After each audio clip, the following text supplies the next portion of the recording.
Maroc pleure ses morts après un violent séisme au sud-ouest de Marrakech le vendredi 8 septembre dans lequel ont péri plus de 2000 personnes selon le bilan officiel, susceptible de s'aggraver au fil des recherches. Ce séisme est le plus meurtrier au Maroc depuis celui qui avait détruit Agadir sur la côte du pays le 29 février 1960.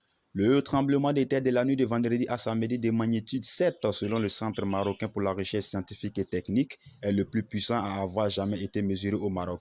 Il a fait au moins 2012 morts et 2059 blessés, dont 1404 dans un état très grave.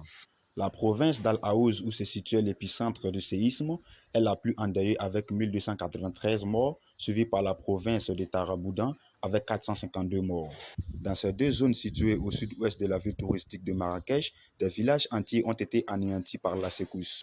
Le cabinet royal a décrété samedi un deuil national de 3 jours et les dirigeants du monde entier ont exprimé leur effroi et leurs condoléances.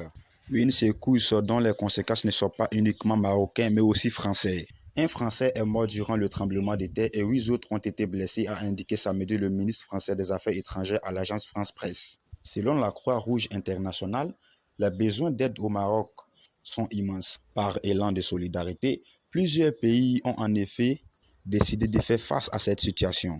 Il s'agit notamment de l'Israël, la France, l'Espagne, l'Italie et les États-Unis. Même l'Algérie voisine, aux relations douloureuses avec le Maroc, a ouvert son espace aérien fermé depuis 2 ans aux vols transportant de l'aide humanitaire et des blessés.